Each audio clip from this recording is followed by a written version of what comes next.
Hello crafters, I'm JanB and I'm an independent Stampin' Up demonstrator.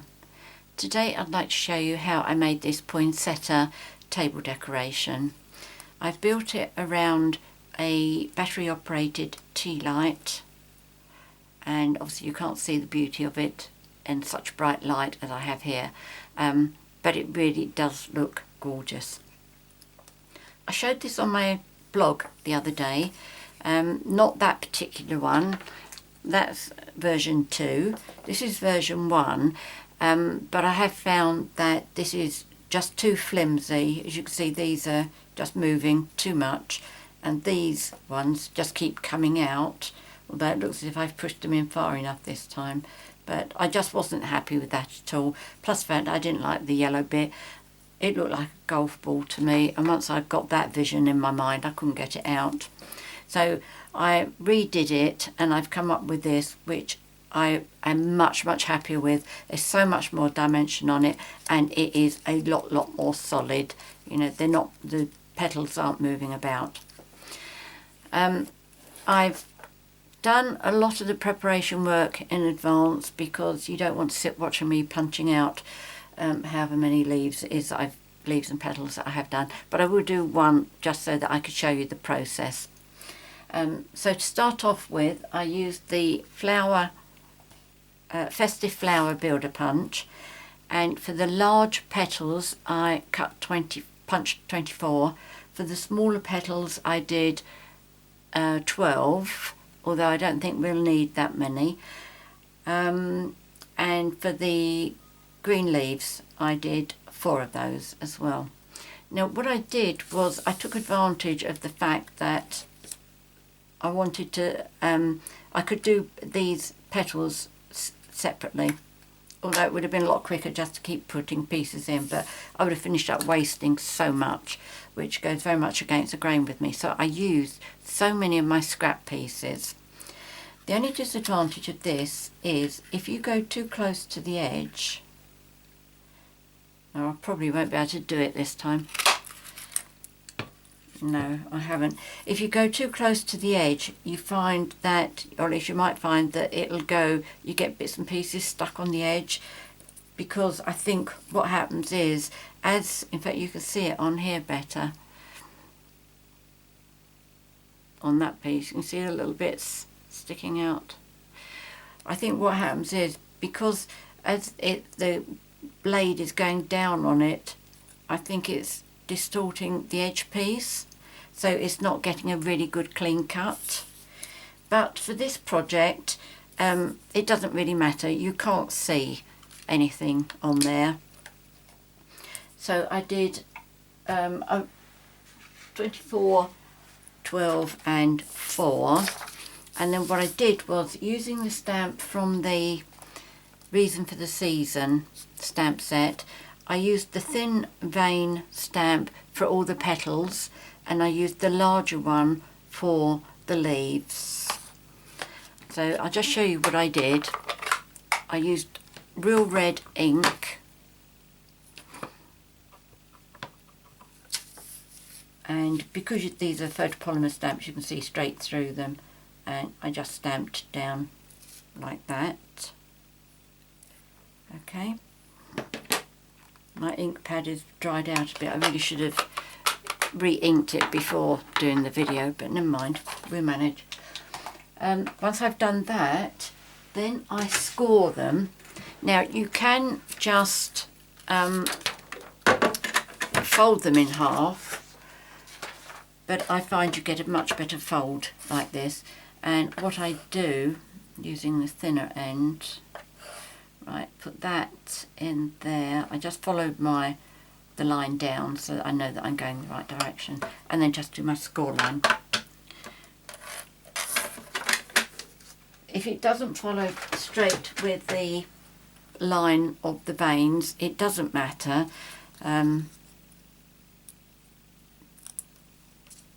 because it's not going to be seen whether that's straight or not. Okay, so that's what I do with the petals and the leaves. Now the first thing I need to do is I need to cut this base here. So I've have myself a piece of red paper, and I'm using these from the Circles collection Framelits, and I'm using number 1, which is the little one. So it's 1, 2, 3, 4, 5, 6. I always start counting from the inside. Smaller the die, smaller the number. Okay, so it's 1 and 6. I'll just get my big shot up.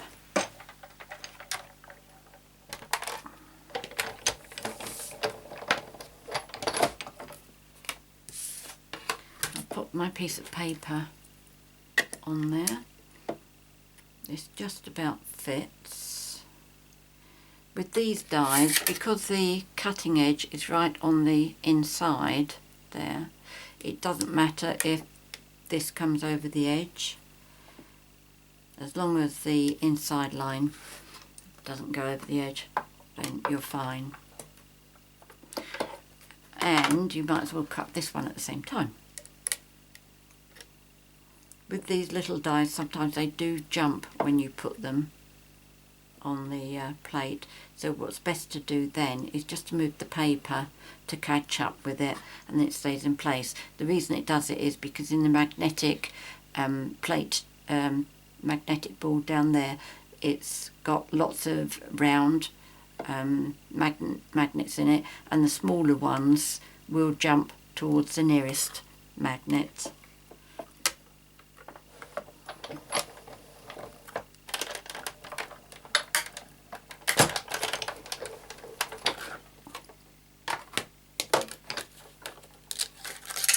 Whoops. Okay.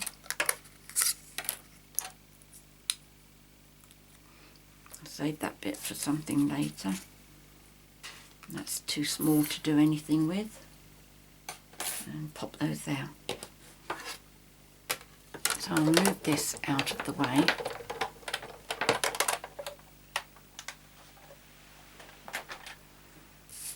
And this I'm going to pop onto a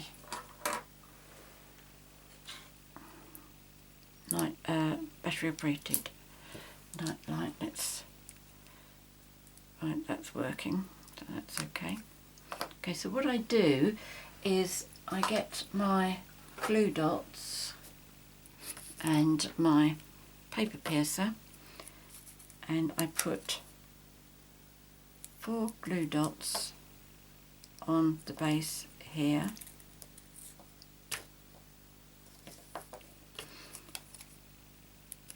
You can put them onto your paper before you put it on here. It's just that I find I can get the paper positioned centrally over the actual bulb before I place it down. If you put those on first, you don't have quite as much time to do this. In fact, I'm going to do it this way. You know me in straight lines, so that I can judge that that is in the centre. Yep. Okay, my circle was obviously a bit off there, but it doesn't matter because it's all going to get covered up. Right, so what I'm going to do now is I haven't folded these yet because I just found it was easier to have them sitting there flat. So each time I do this, I just need to fold it. What I'm going to do is I'm going to judge about, what's that, about 1/4 of an inch. Round this circle here, there's a little bit of an indentation. Don't know if you can see that. Yes, you can. And what I'm doing is I'm placing the bottom of the petal about 1/4 of an inch away from there, I suppose. Yes, about 1/4 of an inch away. Now, what I'm going to do is I am going to do my first one north, then I'll do south, east and west, and that's what I'm going to be basing the rest of them round. You don't have to be precise about this. Close will be good enough. But just allow yourself about 1/4 of an inch away from the centre. I know that the circle is not right in the absolute centre, but I'm not going to worry about that because by the time this is finished you're not going to be able to see. So with the next one I need to get 2 in here, so I do it with this one folded up slightly, still keeping 1/4 of an inch back, and then with this one up slightly. Now that one is a bit too close, so I'm going to move it over and then put that one down, and then when I'm happy I'm going to put them all down firmly. Now I'm going to go to the next one, about 1/4 of an inch back,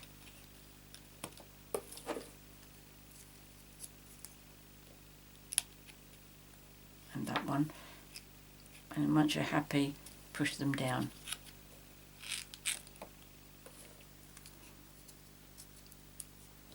And then just work your way round and do the others.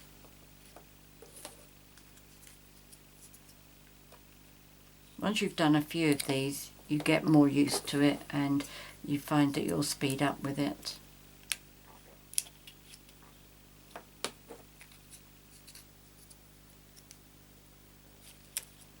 There we go.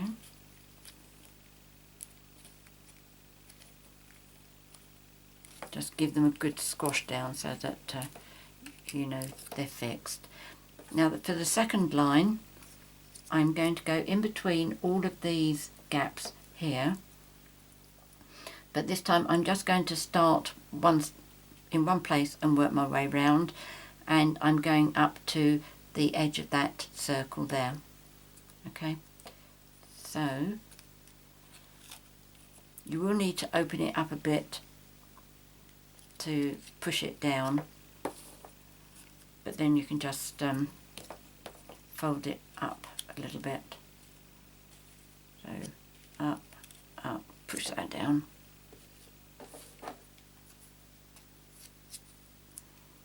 Okay, so obviously this will get tighter and tighter as you go, but just make sure you just keep pushing them down so that they're not going to go walkabouts or anything.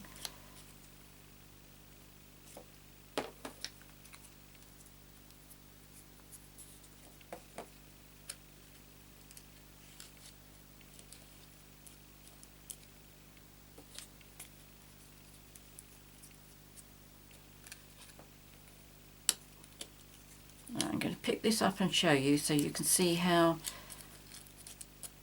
where necessary, I am lifting the petals up to get them all squeezed in there.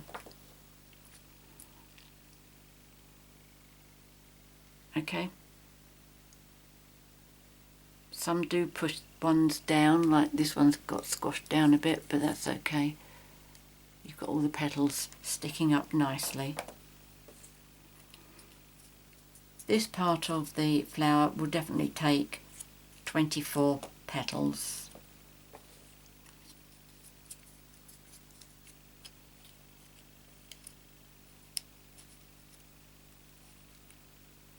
Let's see, I've jumped one there, haven't I? Let's move that one over a bit.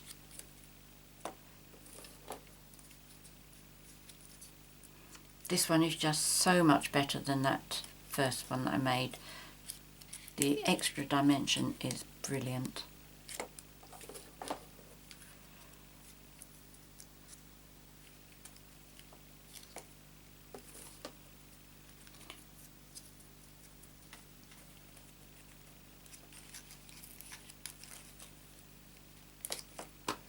And this is the last one.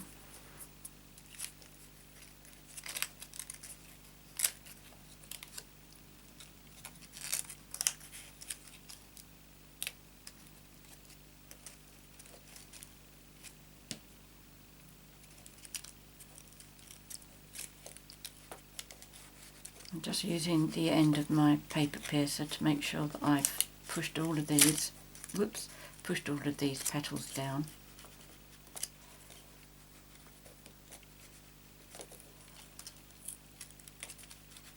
I don't want them being all loose like the last one. In fact, you've been pushed out as well, haven't you?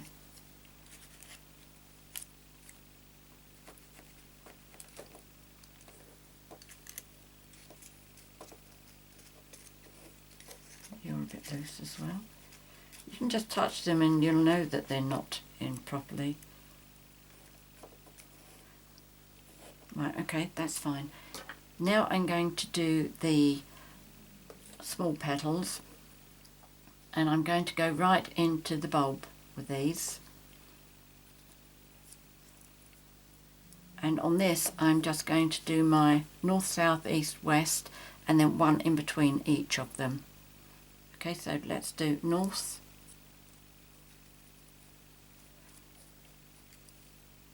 and giving it a really good push down so that your glue dot is adhering nicely. That one.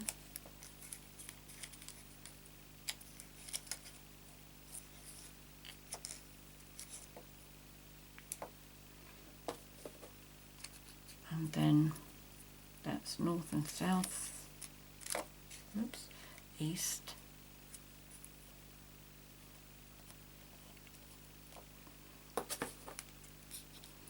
West.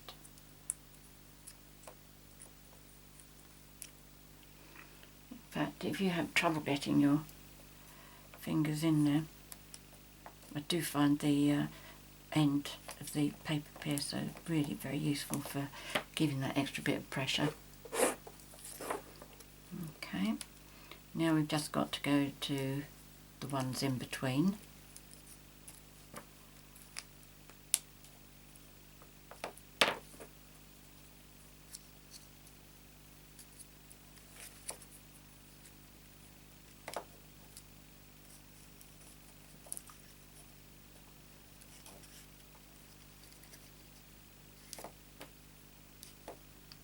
That one at the bottom there is fighting against me, so I'm going to hold it in place whilst I push this one down,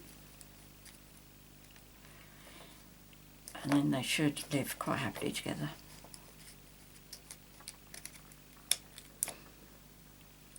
Right, so how many? That's 6. I can see where I've got to go to opposites now.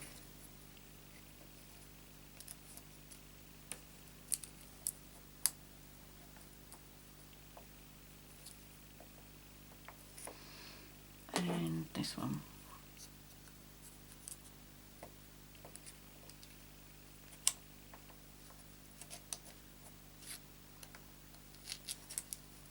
Okay, so now if you want to pinch any of your leaves up, do it with whilst you're holding the base down.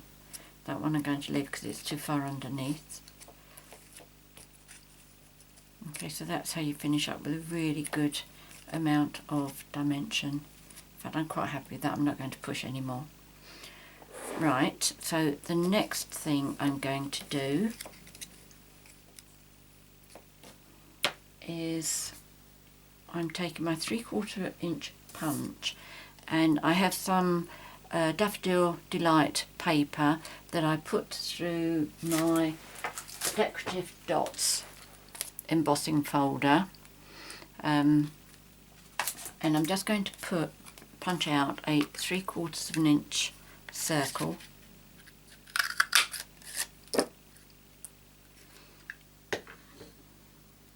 and what did I do to punch the, oh yes, this is what I used. This is my 1/4 inch handheld hole punch, so try and do a hole in the centre here. Okay, not quite the centre, but that's okay. We need to, because the 1/4 inch isn't big enough. There was 3/8 I needed, wasn't it? No, it wasn't. 3/8, 1/4. Oh yes, it was 3/8 I needed. That's a size punch that I just don't seem to be able to find anywhere. but again, doing the north, south, east, west, punch little, cut little slits in here. And then when you push this over the bulb, it will give on the slits, and then you can use your paper piercer to push the bits down. So it all fits in again underneath. You can see where you've made the little cuts in there, but it's going to be hardly noticeable once the light is on. Okay, just to test whether that's right or not. Okay, you can see it slightly there, but you can't see much. So the last thing we need to do is just to put on our leaves. So I've put my dots, my glue dots, on the top here. I'm just folding them, and then with my flower I decide where I want these to go. There seems to be quite a big gap between these two, so I'm just going to slip it underneath there, and it will stick to the outside of the rim there. It doesn't go underneath. So there's that one, and I always put these in twos.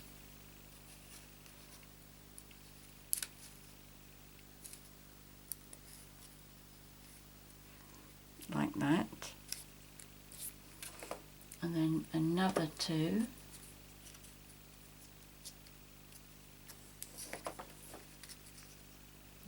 Where do I want these to go? I think that's quite a gap, so put it in there. And then one more.